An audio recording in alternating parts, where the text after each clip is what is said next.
Hey guys, good morning. It's Coach Jessica. Just wanted to check in with you today. Couple of things. I hope you are working on what are the lies that are wrapped around those strongholds that you have.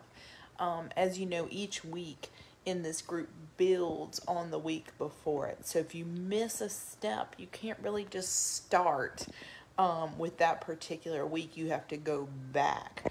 So if you're following along, it means that you have named the strongholds in your life.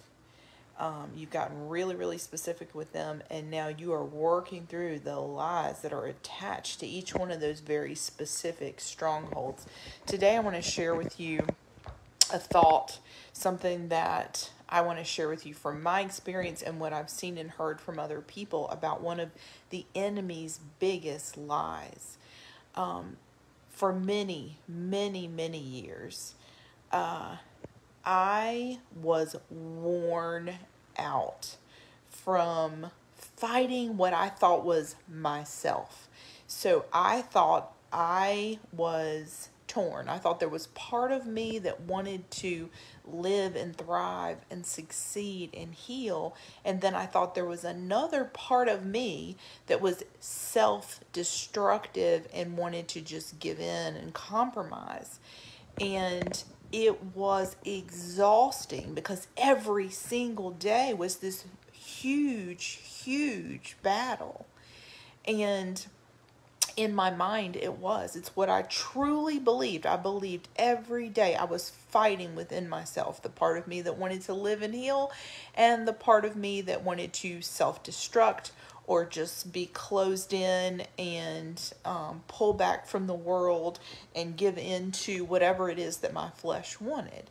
And I came to realize the reason that I was always worn out is because if you are fighting against yourself, you can't win, right?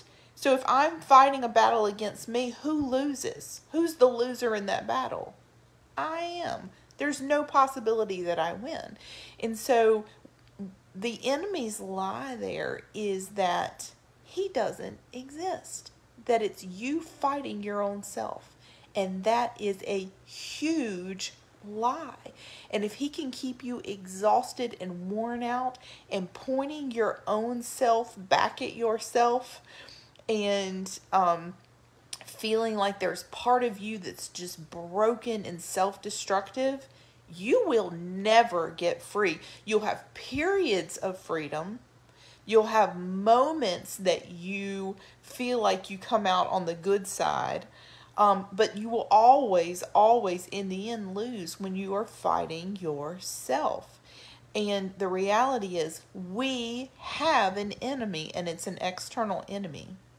That enemy is not you. He's sneaky. He speaks to you in your own voice.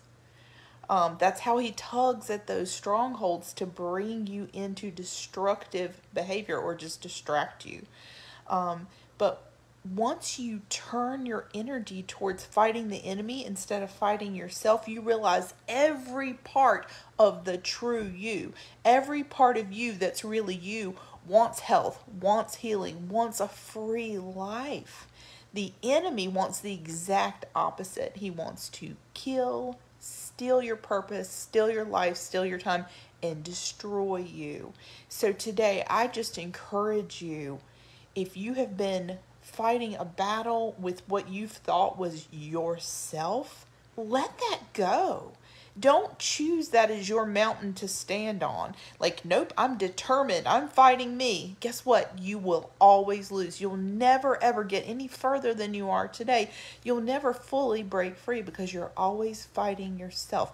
But when you start to fight the real enemy, that's where everything starts to break loose. After we get through this week, next week's all about the fight, and it's about winning the fight. So please make sure as you're going through and you're naming the lies that are attached to the strongholds in your life, be thorough. as thorough as you possibly can, because you may have many, many lies attached to one stronghold. So I just wanted to encourage you.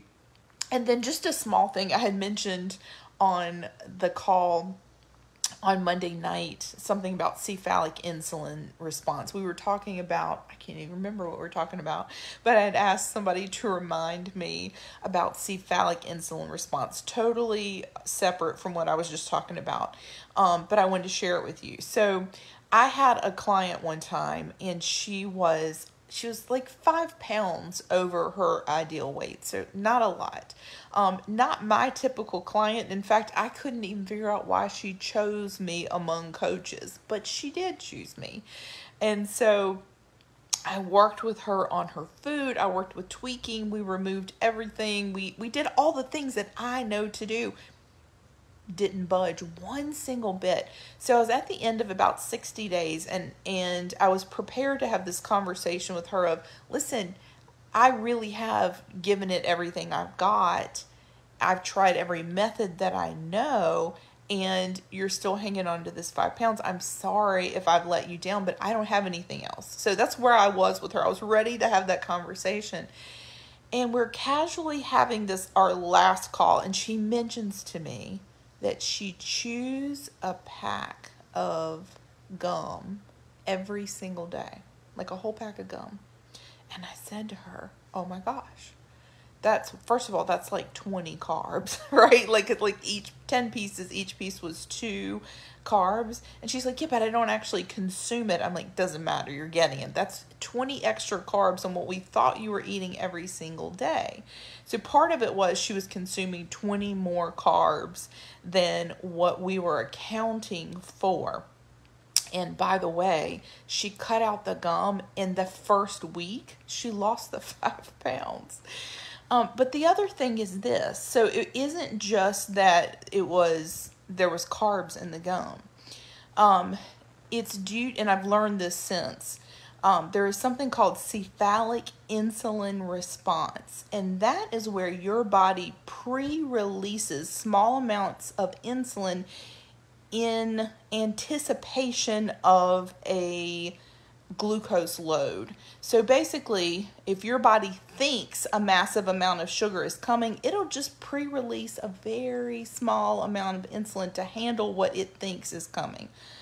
I hope I'm explaining that in a real simple way. So if I drink something, eat something, even if it doesn't spike my blood sugar, even if my glucose doesn't go up, if my tongue, my brain sense sweetness, I'm going to get a very small insulin response from that. So it's not a big deal if it's occasional, but if all day long you're drinking something that has a sweet taste to it, even if it is 0 calories, all day long your body is releasing small amounts of insulin.